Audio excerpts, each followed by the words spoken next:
আসসালামু আলাইকুম সুপ্রিয় দর্শক, দেশ এবং দেশের বাইরে থেকে যে যেখান থেকে বাংলাদেশ ডিজিটাল টিভির পর্দায় প্রিয় বন্ধু প্রিয় স্যার অনুষ্ঠানে চোখ রেখেছেন সবাইকে জানাচ্ছি আন্তরিক ভালোবাসা এবং শুভেচ্ছা। সুপ্রিয় দর্শক, আজকে আমাদের মাঝে উপস্থিত হয়েছেন ভান্ডারখোলা সম্মিলিত মাধ্যমিক বিদ্যালয়ের অবসরপ্রাপ্ত প্রধান শিক্ষক master Mohammad Nur Islam sir. Sir এই অবসর সময়ে কেমন আছেন, কী অবস্থায় আছেন, আজকে সব কিছু জানবো এবং স্যারের অবসর সময়টাতে কেমন কাটছে, স্যারের শরীরের অবস্থা কেমন আছে, সার্বিক বিষয়ে জানবো ভান্ডারখোলা সম্মিলিত মাধ্যমিক বিদ্যালয়ের কিছু স্মৃতি, কিছু কথা। তাহলে আমরা সরাসরি চলে যাই আমাদের প্রিয় স্যার নুর ইসলাম স্যারের কাছে। স্যার আসসালামু আলাইকুম। ওয়ালাইকুম আসসালাম ওয়া রাহমাতুল্লাহি ওয়া বারাকাতুহু। স্যার আপনি ভালো আছেন? আলহামদুলিল্লাহ, আল্লাহ রাখছে একরকম। স্যার আপনি তো দীর্ঘদিন যাবৎ ভান্ডারখোলা সম্মিলিত মাধ্যমিক বিদ্যালয়ে প্রধান শিক্ষক হিসাবে দায়িত্ব পালন করেছেন। সেখানে অসংখ্য স্মৃতি আছে, আপনার অনেক স্মৃতি কিন্তু ছড়িয়ে ছিটিয়ে আছে। সেখান থেকে কিছু স্মৃতি যদি আমাদেরকে আজকে বলতেন। আমি এই স্কুলে 1966 সালে এই স্কুলটা প্রতিষ্ঠা হয়। 1966 সালে আমি 1967 সালে ওই স্কুলে প্রথম ষষ্ঠ শ্রেণীতে ভর্তি হই। ওই সময় আমার প্রধান শিক্ষক ছিলেন জনাব মোহাম্মদ আলী সানা, ওনার বাড়ি লাউতলা, আমার পরম শ্রদ্ধেয় শিক্ষক। উনি আজকের বেঁচে নেই। তো সেই অবধি আমি ওখান থেকে এসএসসি পাশ করি 1972 সালে। আবার কর্মজীবনে আসি 2002 সালে। আমি আমার শ্রদ্ধেয় দুইজন শিক্ষককে আমি আমার সহকর্মী হিসাবে পাই। একজন সহকারী প্রধান শিক্ষক বাবু সন্তোষ কুমার মণ্ডল, আর একজন জনাব আব্দুল আজিজ সাহেব।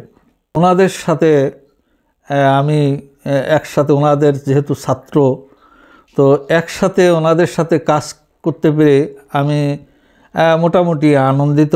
অসংখ্য স্মৃতি আছে ওই স্কুলে, আপনার অনেক স্মৃতি কিন্তু ছড়িয়ে ছিটিয়ে আছে এবং সেই স্মৃতিগুলোকে পিছনে ফেলে আজকে আপনি অবসরে চলে এসেছেন। একটু খারাপ লাগছে না এই যে স্কুলটাকে ছেড়ে চলে এসেছেন? এটা নিয়ম, ছেড়ে আসতেই হবে, যেতেই হবে এবং এখানে নতুনদেরকে আগমনের তাদের স্থান করে দিতে হবে। এখন আমরা যতদিন ছিলাম আমি চেষ্টা করেছি আমার সাধ্যমতো প্রতিষ্ঠানকে সুন্দরভাবে পরিচালনা করার জন্য। যখন স্কুল ছেড়ে চলে এসেছেন, যে মুহূর্তটা ছিল, সেই মুহূর্ত বিদায়ের যে মুহূর্তটা আর কি, সেই বিদায়ের মুহূর্তে আপনার একটু কি মনে হয়নি যদি আমি আবারও এই স্কুলে যদি থাকতে পারতাম, আবারও যদি আমাকে আরও কিছুটা সময় বাড়িয়ে দেওয়া যেত, একটু ভালো লাগতো, ছাত্রছাত্রীদের সাথে মিশতে পারতাম? হ্যাঁ, ছাত্রছাত্রীদের সাথে মিশার যে একটা লোভনীয় বিষয় প্রত্যেক শিক্ষকে আমি মনে করি যে এটা থাকে, যে আজীবন যদি ছাত্রছাত্রীদের সাথে থাকতে পারতাম, কিন্তু তো সেটা তো হবার নয়।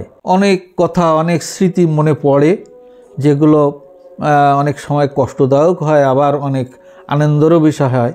যেমন আমি আমার বহু ছাত্রী, অনেকে ডাক্তার হয়েছে, অনেকে ইঞ্জিনিয়ার হয়েছে, তাদের কথা, তাদের স্মৃতি যখন মনে পড়ে তখন আনন্দে বুকটা ভরে ওঠে। আবার অনেক ছাত্রছাত্রী যারা ঝরে গেছে তাদের দেখলে অবশ্য মনটা ব্যথা লাগে, কষ্ট হয়। এই ছোটোবেলার জীবনে যখন আপনি পড়াশোনাটা করেছেন তখন কি খুব কষ্টের পড়াশোনা করেছেন, নাকি খুব স্বাচ্ছন্দ্যভাবে আপনার বাবা মা আপনাকে পড়াশোনা করিয়েছে, নাকি অনেক কষ্ট করে পড়াশোনা করেছেন? কষ্ট বলতে কি, আমার বাবা চাচা দুই ভাই এক সংসারে ছিলেন। সত্যি কথা বলতে দ্বিধা নেই যে আমার বাবা এবং চাচা আমাদের দুজন, আমি মনে করতাম যে দুজনই আমার বাবা, এরকম। তো এরকম পরিবারে আমি যখন যা চেয়েছি তখন তাই পেয়েছি, যেহেতু আমি বড় ছেলে সংসারের। আর লেখাপড়ার বিষয়ে তখন এখনকার মতো তো এরকম না, এখন তো প্রাইভেট নির্ভর। তখন এরকম প্রাইভেট পড়ার কোনো সুযোগ ছিল না, আমাদের প্রাইভেট পড়ার প্রয়োজনীয়তা ছিল না। আমরা যতটুক বাসায় এসে কোনো সমস্যা হলে সমাধান করার জন্য স্কুলের ক্লাসই যথেষ্ট। আপনার প্রাইমারি স্কুলটা কোথায় ছিল, মানে কোথায় থেকে প্রাইমারি পাস করেছেন? প্রাইমারি স্কুল আমি ওই পাশেই, যেটা ভান্ডারখোলা, তখন হ্যাঁ ভান্ডারখোলা, ওটা হচ্ছে আগে নাম ছিল ভান্ডারখোলা ম্যানেজড প্রাইমারি স্কুল। পড়াশোনা করে মানুষ পড়াশোনা করে, কেউ বা ডাক্তার, কেউ বা ইঞ্জিনিয়ার, কেউ বা জজ, কেউ বা ব্যারিস্টার, অনেকে কিন্তু অনেক কিছু হতে চায়। আপনি কেন এই শিক্ষক পেশাটা বেছে নিলেন? শিক্ষকতা পেশাটা মহান পেশা। আর আমি যে সময় লেখাপড়া শেষ করছি সে সময় আমার সংসারে আমার বাবা মারা গেছেন।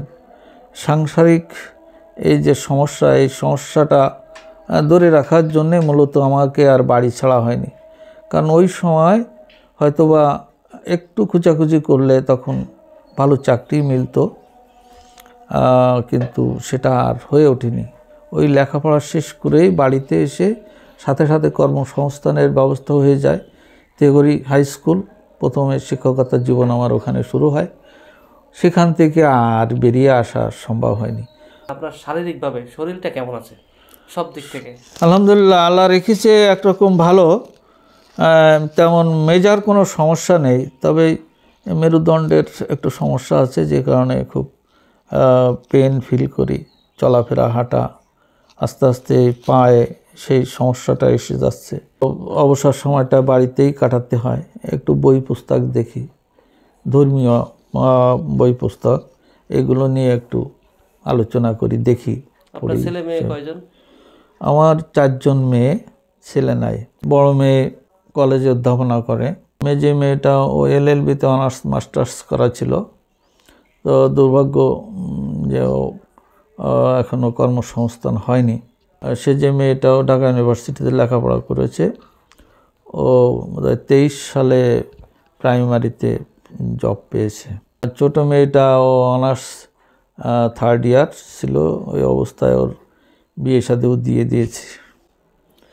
এই অবস্থা। আজকে আমরা এসেছি আপনাকে দেখার জন্য। এই যে বাংলাদেশ ডিজিটাল টিভির পক্ষ থেকে একটা অনুষ্ঠানের আয়োজন করেছি, আমি আপনাকে দেখতে এসেছি এবং আমার এই দেখা দেখেই এই বাংলাদেশ ডিজিটাল টিভির পর্দা থেকে আপনার অসংখ্য ছাত্রছাত্রী তারা সবাই কিন্তু দেখতে পাবে অনেকদিন পরে। অনেকে কিন্তু দেশে বিদেশে বিভিন্ন জায়গায় চলে গেছে, অনেক বড় বড় অফিসার হয়েছে, তারাও কিন্তু আজকে আপনাকে দেখতেছে। তো আজকে এই অনুষ্ঠানটা আপনার কাছে কেমন লাগতেছে? খুব সুন্দর, খুব সুন্দর। আর এই যে মনে করে আমাকে খোঁজ খবর নেওয়া, আসলে আমি কৃতজ্ঞ। আমার কথা সবার কথা মনে পড়ে, সব ছাত্রছাত্রীদের কথাই মনে পড়ে, কিন্তু দেখা সাক্ষাৎ হয় না, দেখতেও পারি না। আসে যে সময় ঈদের সময়টা আসে, সবাই বাড়িতে আসে, অনেকেই দেখা করতে আসে, আবার অনেকেই রাস্তাঘাটে দেখা সাক্ষাৎ হয় সংক্ষিপ্ত সময়ের জন্য। আমি খুব খুশি। আপনাকে দেখতে এসেছি, আপনি কেমন আছেন, কি অবস্থা, আমরা জানতে পারলাম যে আপনার মেরুদণ্ডের একটু সমস্যা আছে, পায়ে সমস্যা আছে। তো আমি সহ আপনার সকল ছাত্রছাত্রীদের কাছে সবার কাছে দোয়া চাই। স্যারের জন্য সবাই দোয়া করবেন, স্যার যেন আমাদের মাঝে আরও অনেক দিন স্যারকে আমরা দেখতে পাই। যেহেতু আমাদেরকে সবাইকে কিন্তু চলে যেতে হবে, তারপরেও শ্রদ্ধেয়জন ব্যক্তি যাদের কথা সবসময় মনে পড়ে, মানে ভালোবাসার ব্যক্তিদেরকে ভোলা যায় না কখনোই। বিশেষ করে যে সকল ছাত্রদের কাছে আমরা পড়াশোনা করেছি, সে সকল স্যাররা আমাদের মাঝে যদি থাকেন চিরদিন, আমাদের বুকটাও কিন্তু ভরে যায়। তো স্যারের জন্য দোয়া করবেন, আমার দর্শক যারা রয়েছেন, এবং স্যারও আপনাদের জন্য অবশ্যই দোয়া করবেন। স্যার আমাদের জন্য আপনি দোয়া করবেন। আমি আমার সমস্ত ছাত্রছাত্রীদের জন্য, আমি তাদের জন্য দোয়া সবসময়ই থাকে আমাদের, সবসময় দোয়া করি আমরা, তারা যেন প্রতিষ্ঠিত হয় জীবনে সবাই। স্যার আপনার যে সকল ছাত্রছাত্রী এই মুহূর্তে আমাদের বাংলাদেশ ডিজিটাল টিভির পর্দায় আপনাকে দেখছেন, সেই সকল ছাত্রছাত্রীর উদ্দেশ্য করে আপনি যদি কিছু বলতেন। আমার প্রাণপ্রিয় ছাত্রছাত্রী, তোমরা যারা আছো বিভিন্ন প্রান্তে, দেশের বিভিন্ন প্রান্তে ছিড়িয়ে ছড়িয়ে, তোমাদের জন্যে, তোমরা সবসময় আমার যে চিরচারিত যে উপদেশ, যে সবসময় সৎ পথে থাকবা, সৎ কথা বলবা, সৎ উপার্জন করবা, তাহলে জীবনে শান্তি পাবা, সবাই সুস্থ থাকবা, আল্লাহর রহমতে সবাই আল্লাহ তোমাদের সুস্থ রাখবে, এবং জীবনে কোনো সময় তোমরা পরাজিত হবে না কোনো ক্ষেত্রে, যদি সত্য পথে চলো। তো স্যার আপনি ভালো থাকবেন এবং সুস্থ থাকবেন। আমরা আসছিলাম আজকে আপনাকে দেখার জন্য। তোমরাও ভালো থাকো, ভালো থাকো। আসসালামু আলাইকুম। ওয়ালাইকুম আসসালাম ওয়া রাহমাতুল্লাহি ওয়া বারাকাতুহু। সুপ্রিয় দর্শক, কেমন লাগলো আজকে আমাদের এই প্রিয় বন্ধু প্রিয় স্যার অনুষ্ঠানটি? আশা করি আপনাদের কাছে ভালো লেগেছে। দেশ এবং দেশের বাইরে থেকে যে যেখান থেকে আজকে স্যারের ছাত্র এবং ছাত্রীরা সবাই মিলে আজকের এই ভিডিওটি দেখলেন, অবশ্যই এই ভিডিওটি দেখে আপনাদের মনের ভিতরে জানি অনেক কিছুই মনে পড়ে গেছে স্কুলের কথা। কারণ আমার ভিডিও আমি অনেক স্যারের ভিডিও করেছি, অনেকে আমাকে কমেন্ট করেন যে ভাই আপনি যে ভিডিওগুলো করেন এই ভিডিওগুলো দেখলে আমাদের অনেক পুরনো কথা মনে পড়ে যায়, আর এই ভিডিও দেখে আমাকে অনেকে উৎসাহিত করেছেন ভিডিও করার জন্য। তো আপনারা আমাকে দোয়া করবেন আমি যাতে বাংলাদেশের সকল ছাত্রদের কাছে আমি যেতে পারি, এই দোয়াটুকু আমি আপনাদের কাছে চাই। এবং আপনারা সবাই ভালো থাকবেন, সুস্থ থাকবেন, বাংলাদেশ ডিজিটাল টিভি ফেসবুক পেজের পাশে থাকবেন। সবাই ভালো থাকবেন। আসসালামু আলাইকুম।